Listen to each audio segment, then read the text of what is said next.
ہم آج کے اس گہرے مطالعے میں ہم جس موضوع کی تہیں کھولنے جا رہے ہیں وہ دراصل معلومات اور مشاہدات کا ایک ایسا خزانہ ہے جو دنیا کو دیکھنے کا ہمارا پورا زاویہ ہی بدل سکتا ہے۔ بالکل، اور میں سمجھتا ہوں کہ یہ موضوع ہمارے روزمرہ کے رویوں پر بہت گہری چوٹ کرتا ہے۔ جی ہاں، ہمارے سامنے نسیم نکولس طالب کی بہت ہی مشہور کتاب موجود ہے، antifragile things that gain from disorder. اس کتاب نے آتے ہی دنیا بھر میں ایک طرح کا تہلکہ مچا دیا تھا۔ صحیح کہا آپ نے، تہلکہ اس لیے مچایا کیونکہ اس نے ہماری صدیوں پرانی سوچ کو چیلنج کیا تھا۔ بالکل، اور اس پورے گفتگو کا بنیادی مقصد یہ سمجھنا ہے کہ آخر کار کچھ چیزیں، کچھ پیچیدہ نظام اور یہاں تک کہ کچھ انسان افراتفری، غیر یقینی صورتحال اور شدید دباؤ سے ٹوٹنے کے بجائے مزید بہتر اور طاقتور کیسے ہو جاتے ہیں۔ کیونکہ عام طور پر انسانی ذہن یہی سوچتا ہے نا کہ دباؤ، حادثات اور مشکلات صرف اور صرف نقصان دہ ہوتی ہے۔ بالکل، لیکن یہ کتاب اس روایتی سوچ کو مکمل طور پر الٹ دیتی ہے۔ تو چلیں اس بات کی تہیں کھولتے ہیں۔ مصنف نے دنیا کی تمام چیزوں اور نظاموں کو بنیادی طور پر 3 واضح حصوں میں بانٹا ہے۔ پہلا حصہ ہے فریجائل، یعنی انتہائی نازک۔ ہاں نازک۔ اسے سمجھنے کے لیے یونانی دیومالا کی ایک بہت مشہور کہانی کا تصور ذہن میں لایا جا سکتا ہے، ڈیموکلس کی تلوار۔ وہ تلوار جو ایک بال سے بندھی ہوئی تھی۔ بالکل، ایک ایسی بھاری اور تیز دھار تلوار جو ایک بادشاہ کے سر پر گھوڑے کی دم کے محض ایک باریک بال سے بندھی لٹک رہی ہو۔ بظاہر بادشاہ ایک شاندار تخت پر بیٹھا دعوت اڑا رہا ہے، لیکن وہ تلوار کسی بھی وقت محض ایک ہلکے سے جھٹکے سے گر کر اسے ختم کر سکتی ہے۔ یعنی ذرا سا دباؤ آیا، تھوڑی سی ہوا چلی یا کوئی صدمہ اور سب کچھ تباہ۔ یہ فریجائل کی بہترین عکاسی ہے۔ صحیح، اور پھر مصنف ہمیں دوسری قسم کی طرف لے جاتے ہیں۔ جی، جسے انہوں نے روبسٹ یعنی مضبوط کہا ہے۔ اب یہ وہ چیزیں یا نظام ہیں جو دباؤ یا صدمے کو برداشت تو کر لیتے ہیں، لیکن ان میں کوئی اندرونی یا بیرونی تبدیلی نہیں آتی۔ مطلب وہ طوفان گزرنے کے بعد بالکل ویسے کے ویسے ہی رہتے ہیں؟ بالکل ویسے ہی رہتے ہیں۔ اس کی مثال ہم اساطیری پرندے فینکس سے لے سکتے ہیں، جو داستانوں کے مطابق جل کر راکھ ہونے کے بعد اسی راکھ سے دوبارہ بالکل ویسا ہی پیدا ہو جاتا ہے۔ یا اگر حقیقی دنیا کی مثال لیں تو لیبنان کا شہر بیروت ہے، جو تاریخ میں کئی بار مکمل طور پر تباہ ہوا، ملبے کا ڈھیر بن گیا، لیکن ہر بار دوبارہ اپنی اصل اور پرانی حالت میں تعمیر ہو گیا۔ جی ہاں، اور بظاہر مضبوط ہونا یا صدمہ برداشت کر لینا بہت شاندار لگتا ہے، لیکن مصنف کے نزدیک یہ بھی حتمی کامیابی یا ارتقاء کی معراج نہیں ہے۔ تو ارتقاء کی معراج پھر کیا ہے؟ اور یہیں سے وہ تیسری اور سب سے اہم قسم ابھر کر سامنے آتی ہے، جس پر یہ پوری کتاب مبنی ہے، اور جسے مصنف نے اینٹی فریجائل کا نام دیا ہے۔ اور اردو میں اس کا کوئی ایک سیدھا سا متبادل لفظ ڈھونڈنا کافی مشکل ہے۔ واقعی مشکل ہے، لیکن یہ وہ چیزیں ہیں جو دباؤ، صدمے اور نقصان سے نہ صرف اپنا دفاع کرتی ہیں بلکہ ان طوفانوں سے توانائی حاصل کر کے مزید طاقتور ہو جاتی ہیں۔ اس کی سب سے شاندار مثال بھی یونانی دیومالا کا ایک کردار ہائیڈرا ہے۔ ہائیڈرا؟ جی۔ یہ ایک ایسا سانپ نما عفریت تھا جس کے کئی سر تھے۔ اگر کوئی جنگجو اس کا ایک سر کاٹ دیتا تو اس کی جگہ 2 نئے سر نکل آتے تھے۔ کمال ہے، یعنی اسے جتنا نقصان پہنچایا جاتا، اس پر جتنا وار کیا جاتا، وہ اتنا ہی زیادہ خطرناک، پیچیدہ اور طاقتور ہوتا جاتا تھا۔ بالکل، اور اگر ہم اس تصور کو بڑے تناظر میں دیکھیں تو یہ ہماری موجودہ انسانی نفسیات اور طرز زندگی پر ایک بہت بڑا سوال کھڑا کرتا ہے۔ نسل در نسل انسانوں کو ہمیشہ سے یہی سکھایا گیا ہے کہ خطرات، دباؤ اور غیر یقینی صورتحال سے ہر ممکن حد تک بچنا چاہیے۔ ایک عام سوچ یہی ہے کہ خود کو محفوظ خول میں رکھنا ہی سب سے بڑی کامیابی ہے۔ لیکن حقیقت میں مستقل سکون کی تلاش اور خطرات سے مکمل طور پر بچنے کی یہ خواہش ہمیں اندر سے انتہائی کمزور اور فریجائل بنا رہی ہے۔ تو آج کے اس تفصیلی گفتگو کا مقصد بھی معلومات کے اس سمندر سے وہ ہیرے نکالنا ہے جو یہ سکھا سکیں کہ مشکلات اور اچانک آنے والی تبدیلیوں سے ڈرنے کے بجائے انہیں اپنی ترقی کا خام مال کیسے بنایا جائے۔ یہ بات واقعی سوچنے پر مجبور کر دیتی ہے۔ اس اینٹی فریجائل تصور کو روزمرہ کی زندگی سے جوڑنے کے لیے ایک پارسل کی مثال لیتے ہیں۔ فرض کریں ہم ڈاک کے ذریعے قیمتی اور شیشے کے گلاسوں کا ایک ڈبہ کسی دوسرے شہر بھیج رہے ہیں۔ تو ہم اس ڈبے پر لال رنگ سے بڑے اور واضح حروف میں لکھ دیتے ہیں فریجائل یا احتیاط سے اٹھائیں۔ ہاں، جس کا سیدھا سا مطلب یہ ہے کہ اسے کسی بھی قسم کے جھٹکے، گرنے یا دباؤ سے بچایا جائے، ورنہ اندر موجود چیزیں ریزہ ریزہ ہو جائیں گی۔ اب ذرا اپنے ذہن میں ایک ایسا انوکھا منظر لائیں کہ اگر کوئی ایسا پارسل ہو جو مار پیٹ، گرنے اور جھٹکے لگنے سے مزید بہتر اور مضبوط ہوتا ہو، تو اس پر ہم کیا لکھیں گے؟ یقیناً اس پر لکھا ہونا چاہیے کہ برائے کرم اسے بے دردی سے استعمال کریں یا اسے زمین پر زور سے پٹخیں۔ بالکل، اور یہی وہ کیفیت ہے جو اینٹی فریجلٹی کہلاتی ہے۔ اور دلچسپ بات یہ ہے کہ اس کی جڑیں انسانی تاریخ اور حیاتیات میں بہت گہری ہیں۔ طب اور تاریخ کے اوراق میں ایشیائی کچک کے ایک قدیم بادشاہ متھریڈیٹس کا واقعہ بہت مشہور اور حیرت انگیز ہے۔ میں نے اس بارے میں پڑھا ہے۔ جی، جب اس بادشاہ کے والد کو محل کی سازشوں کے دوران زہر دے کر قتل کر دیا گیا تو وہ اپنی جان بچا کر بیابانوں میں چھپ گیا۔ وہاں اسے ہر وقت یہ خوف لاحق رہتا تھا کہ کوئی اسے بھی زہر دے دے گا۔ تو اس نے کیا کیا؟ اس خوف سے نمٹنے کے بجائے اس نے چھپنے کے بجائے ایک انتہائی انوکھا اور بظاہر پاگل پن پر مبنی طریقہ اپنایا۔ اس نے روزانہ زہر کی انتہائی معمولی سی مقدار پینا شروع کر دی۔ ایک منٹ ذرا رکیے، یعنی قاتلوں اور زہر سے چھپنے یا بچنے کے بجائے اس کی حکمت عملی یہ تھی کہ وہ خود کو روزانہ اپنے ہی ہاتھوں زہر دے؟ جی ہاں، بالکل۔ یہ تو بظاہر بالکل خودکشی والا کام لگتا ہے، لیکن سائنسی اور طبی لحاظ سے یہ عمل کیسے ممکن ہوا؟ بظاہر یہ دیوانگی لگتی ہے، لیکن اس کے پیچھے ایک گہرا حیاتیاتی اصول کار فرما تھا۔ اس نے زہر کی وہ مقدار لی جو اسے مار نہ سکے۔ وقت کے ساتھ ساتھ اس نے بتدریج زہر کی مقدار بڑھائی۔ اس معمولی دباؤ اور خطرے نے اس کے جسم کے اندرونی مدافعتی نظام کو برابر چوکنا رکھا۔ اور پھر ایک وقت آیا ہوگا جب وہ مکمل محفوظ ہو گیا ہوگا؟ بالکل۔ کچھ عرصے بعد اس کا جسم اس وقت کے خطرناک ترین زہروں کے خلاف بھی مکمل مدافعت پیدا کر چکا تھا۔ اس عمل کو آج طبی زبان میں ہارموسس کہا جاتا ہے۔ ہارموسز یعنی کسی بھی نقصان دہ چیز، زہر یا تناؤ کی تھوڑی سی مقدار جو جسم کو مارنے یا مستقل نقصان پہنچانے کے بجائے اس میں ایسی حیرت انگیز مدافعت پیدا کر دے کہ وہ مجموعی طور پر زیادہ صحت مند اور مضبوط ہو جائے۔ درست۔ متھریڈیٹس کے جسم نے زہر کے چھوٹے حملوں سے بچنے کے لیے اپنی حد سے زیادہ تیاری کر لی تھی۔ حیاتیات میں اس رد عمل کو اوور کمپنسیشن کہا جاتا ہے۔ اوور کمپنسیشن یعنی جسم خطرے کو بھانپ کر ضرورت سے زیادہ مضبوط دفاعی دیوار کھڑی کر لیتا ہے۔ اور سب سے زبردست بات یہ ہے کہ یہ اوور کمپنسیشن ہمیں روزمرہ کی جسمانی مشقت میں بھی نظر آتی ہے۔ وہ کیسے؟ انسانی ہڈیوں کی مضبوطی کا اصول اس کی بہترین مثال ہے، جسے طب میں وولفس لا کہا جاتا ہے۔ ہم جب چلتے ہیں، دوڑتے ہیں یا وزن اٹھاتے ہیں تو کشش ثقل اور اس وزن کی وجہ سے ہماری ہڈیوں پر شدید دباؤ پڑتا ہے۔ لیکن حیرت انگیز طور پر یہ دباؤ انہیں توڑنے یا کمزور کرنے کے بجائے ان کے خلیات کو ایک پیغام بھیجتا ہے جس سے ان کی کثافت بڑھتی ہے اور وہ مزید مضبوط ہو جاتی ہیں۔ بالکل، اور اگر ہڈیوں پر سے یہ دباؤ ہٹا لیا جائے تو وہ فریجائل ہو جاتی ہیں۔ جیسے خلابازوں کی مثال لے لیں جو مہینوں خلا میں زیرو گریوٹی میں رہتے ہیں۔ ہاں، کشش ثقل کا دباؤ نہ ہونے کی وجہ سے ان کی ہڈیاں تیزی سے گھلنے اور کمزور ہونے لگتی ہیں۔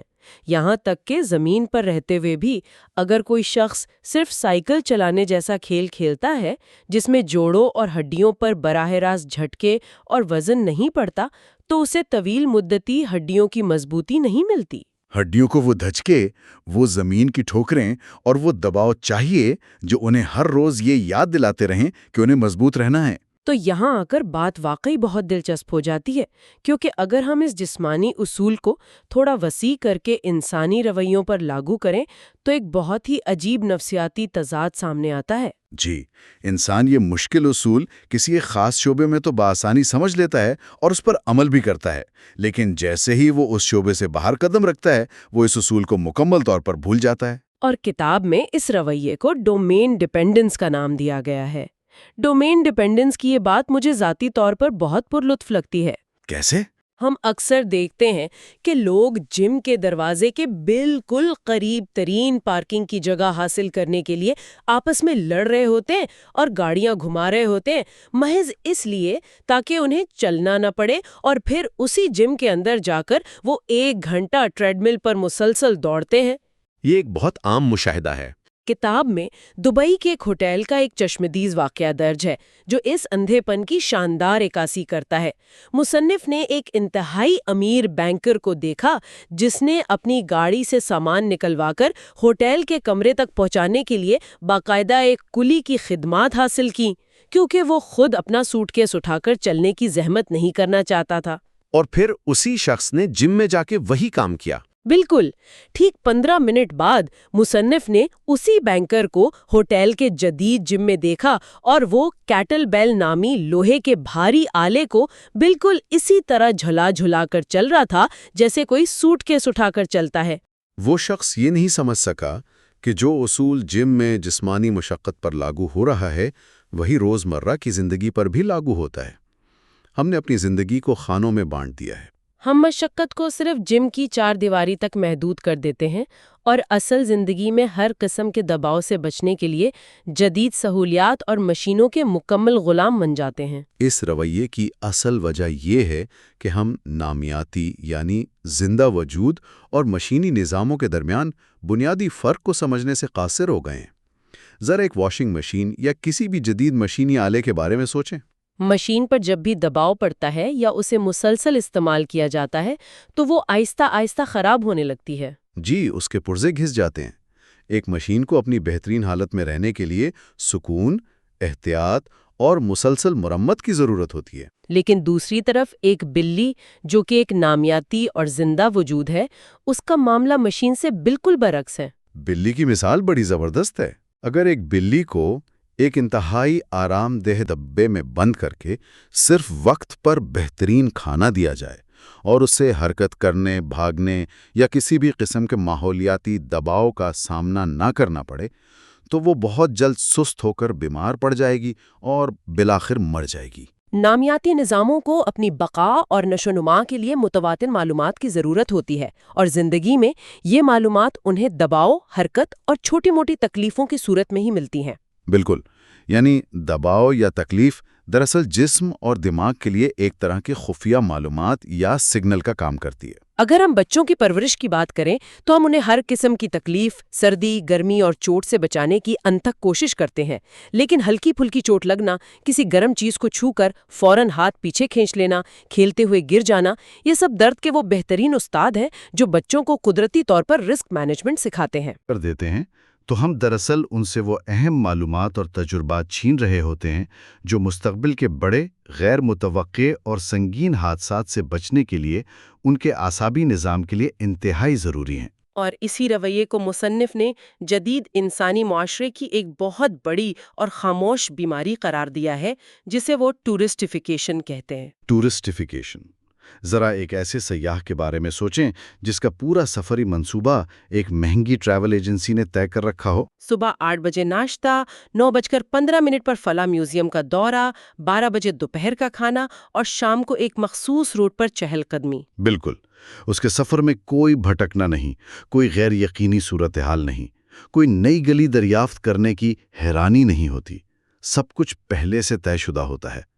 افسوسناک بات یہ ہے کہ جدید دور نے انسانی زندگی کو بھی اسی طرح ایک سیاح کی طرح ہر لحاظ سے طے شدہ اور سکرپٹڈ بنا دیا ہے۔ پیدائش سے لے کر ریٹائرمنٹ تک ہر چیز کی منصوبہ بندی کی جاتی ہے۔ مستقل سکون کی تلاش اور غیر یقینی صورتحال کا یہ مکمل خاتمہ ہماری اس فطری اینٹی فریجلٹی کا گلا گھونٹ رہا ہے جو ہمیں ارتقاء سے ملی تھی۔ ہم نے اپنی زندگیوں کو ایک واشنگ مشین سمجھ لیا ہے جسے بس ایک طے شدہ کمپیوٹر پروگرام کے تحت چلنا چاہیے۔ اور اس ٹورسٹیفیکیشن کا سب سے خطرناک اور بھیانک روپ ہمیں آج کل طب اور نفسیات کے میدان میں نظر آتا ہے۔ زندگی ہے تو اس میں تھوڑی بہت اداسی، موڈ کا بدلنا، کسی واقعے پر غمگین ہونا یا مایوسی کا شکار ہونا انسانی فطرت کا لازمی حصہ ہے۔ یہ پیچیدہ جذبات دراصل وہ سگنل ہیں جو انسان کو اندھی دوڑ سے رکنے، اپنے فیصلوں پر سوچنے اور حالات کا نیا تجزیہ کرنے پر مجبور کرتے ہیں۔ لیکن آج کل ہم نے کیا کیا ہے؟ ہم نے ہر قسم کی اداسی، غصے اور موڈ کی تبدیلی کو ایک باقاعدہ بیماری سمجھ لیا ہے، اور ان جذبات کو دبانے کے لیے پروزیک جیسی ادویات دھڑا دھڑ تجویز کی جانے لگی ہیں۔ یہاں جو بات سب سے زیادہ دل فریب اور غور طلب ہے وہ یہ ہے کہ روزمرہ کی تھوڑی سی بے ترتیبی، مزاج کا اتار چڑھاؤ اور چھوٹی موٹی ذہنی مشکلات ہی انسان کے اندر موجود فطری صلاحیتوں اور خاص طور پر تخلیقی صلاحیتوں کو بیدار کرتی ہیں۔ اگر ادویات کے ذریعے انسان کے تمام قدرتی جذبات کی لہروں کو ہموار کر دیا جائے، اس کی اداسی اور اس کے اندر کے اس تخلیقی کرب کو سن کر دیا جائے جو اسے کچھ نیا کرنے پر اکساتا ہے، تو یہ انسانیت کی ترقی کے ساتھ ایک بہت بڑا جرم ہے۔ ذرا سوچے اگر ماضی کے عظیم شاعروں، مصوروں اور فلسفیوں کو ہر وقت خوش اور پرسکون رکھنے والی گولیاں کھلا دی جاتیں، ان کے غم چھین لیے جاتے، تو دنیا ان کے عظیم فن پاروں، شاہکار تحریروں اور ایجادات سے ہمیشہ کے لیے محروم رہ جاتی۔ بالکل ایسا ہی ہے، اور یہ اینٹی فراجائل ہونے کی خاصیت صرف انسانوں یا حیاتیاتی نظاموں تک محدود نہیں ہے۔ معلومات، نظریات اور خیالات بھی بالکل اسی طرح کام کرتے ہیں۔ اگر کوئی مقتدر قوت کسی نظریے، کتاب یا معلومات کو ختم کرنا چاہتی ہے، تو اس پر پابندی لگانا یا اسے سینسر کرنا دنیا کی سب سے بڑی بے وقوفی ہے۔ تاریخ دوان ہے کہ معلومات پر پابندی کا ہمیشہ الٹا اثر ہوتا ہے۔ کتاب میں گراہم گرین کا تذکرہ ہے، جب ویٹیکن نے ان کی ایک کتاب کو ناپسند کیا اور اسے اپنی ممنوعہ کتابوں کی فہرست میں شامل کر دیا، تو اس کتاب کو وہ شہرت ملی جو شاید کروڑوں روپے کی مارکیٹنگ سے بھی نہ ملتی۔ اس کی مقبولیت آسمان کو چھونے لگی۔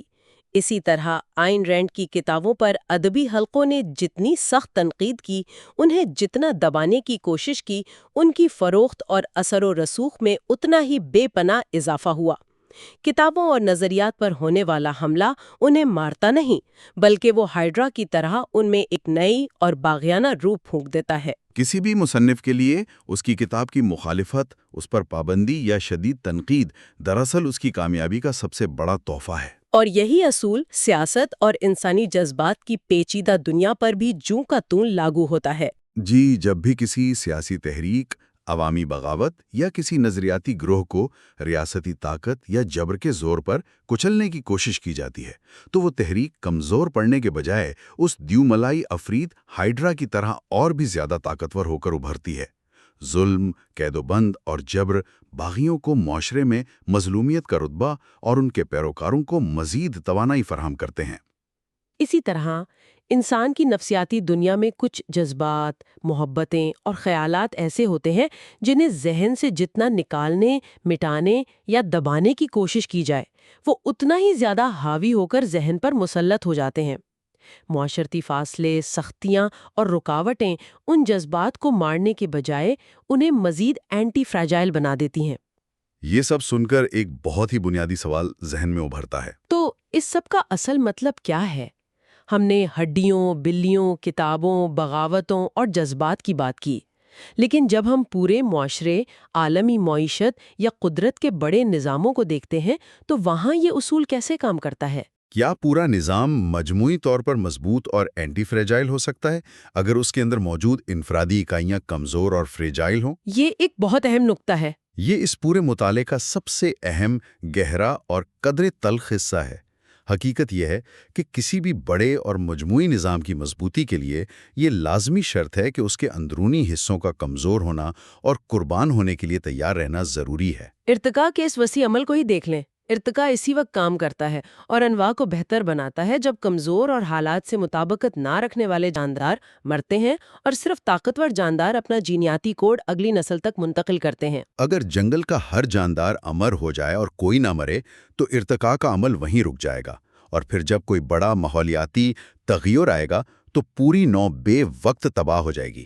ایک گھنے جنگل کی بقا اور زندگی اسی میں ہے کہ اس کے پرانے، بڑے اور کمزور درخت وقتاً فوقتاً گریں تاکہ جنگل کے فرش پر موجود نئے بیجوں کو سورج کی روشنی اور ہوا مل سکے اور وہ پروان چڑھیں۔ یعنی مجموعی نظام کی اینٹی فریجلٹی دراصل اس کے انفرادی حصوں کی فریجلٹی اور ان کے قربانی کی مرہون منت ہے۔ اس وسیع تصور کو سمجھنے کے لیے ہم جدید تاریخ کے مشہور ترین بحری جہاز ٹائٹینک کے حادثے کی مثال پر غور کرتے ہیں۔ بظاہر وہ ایک بہت بڑا اور دلخراش سانحہ تھا جس میں بے شمار قیمتی جانیں گئیں۔ لیکن اگر ہم اسے ایک بڑے نظام کے نقطۂ نظر سے دیکھیں تو اگر ٹائٹینک ڈوبنے کا حادثہ نہ ہوتا تو بحری جہاز بنانے والی کمپنیاں اپنے غرور میں مزید بڑے، مزید پرتعیش اور مزید غیر محفوظ جہاز بناتے رہتے۔ وہ لائف بوٹس کو غیر ضروری سمجھتے۔ اور پھر کئی سال بعد جب کوئی حادثہ ہوتا تو وہ اس سے بھی کئی گنا زیادہ تباہ کن ہوتا اور شاید لاکھوں جانیں جاتی، جسے مصنف اپنی اصطلاح میں بلیک سوان ایونٹ کہتے ہیں۔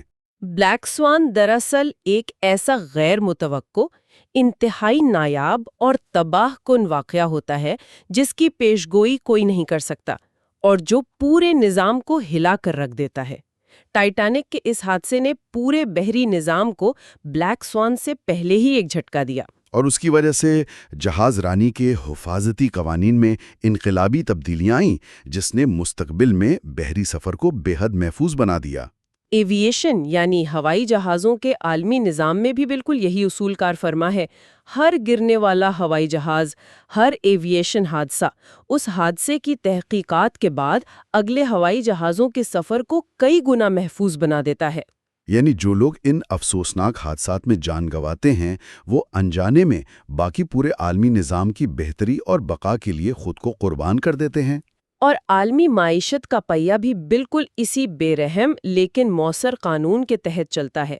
اگر ہم اپنے شہر کے کسی بھی مصروف بازار میں جائیں تو وہاں روزانہ نئے ریستوراں، نئی دکانیں کھلتی ہیں اور کئی پرانے کاروبار بند ہوتے نظر آتے ہیں۔ ایک ریسٹوراں کا فیل ہونا، اس پر تالا لگنا اور دیوالیاں ہونا اس کے مالک اور اس کے خاندان کے لیے تو ایک تباہ کن واقعہ ہے، لیکن پورے شہر کے ریسٹورانوں کے معیار اور معیشت کے لیے یہ ایک زبردست چیز ہے۔ ہر فیل ہونے والا ریسٹوران دوسروں کو ایک خاموش پیغام دیتا ہے کہ کون سی غلطی نہیں کرنی، کون سی سروس ناقص تھی یا کسٹمرز کو کیا پسند نہیں آیا۔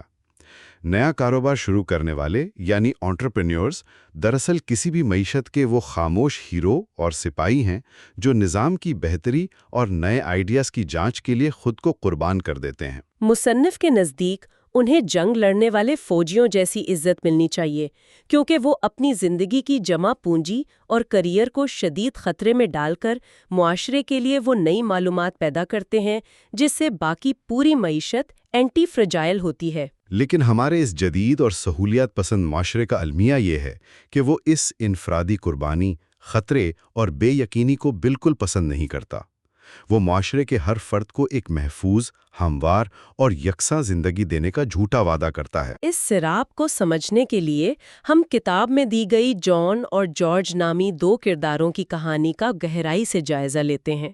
جان ایک بڑے اور نامور بینک کے ہیومن ریسورس ڈپارٹمنٹ میں نوکری پیشہ شخص ہے۔ جان کی زندگی ایک دم گھڑی کی سوئیوں کی طرح چلتی ہے۔ اسے سال میں 4 ہفتے کی چھٹی ملتی ہے، اس کی میڈیکل انشورنس ہے اور وہ خود کو دنیا کا سب سے محفوظ انسان سمجھتا ہے۔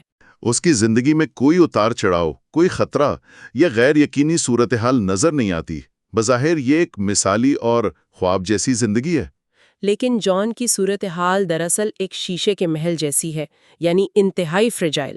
اس کی تمام تر حفاظت، اس کے گھر کا خرچ اور اس کی ذہنی تسکین کا انحصار صرف ایک باریک دھاگے پر ہے کہ ہیومن ریسورس کا کوئی آفیسر یا بینک کا مینیجر اسے ملازمت سے فارغ کرنے کا فیصلہ نہ کرے۔ اور پھر ایک دن جب عالمی معیشت میں مندی آتی ہے اور بینک کو خسارہ ہوتا ہے تو اچانک ایک میٹنگ میں جان کو نوکری سے نکال دیا جاتا ہے۔ یہ جان کی زندگی کا ذاتی بلیک سوان ایونٹ ہے۔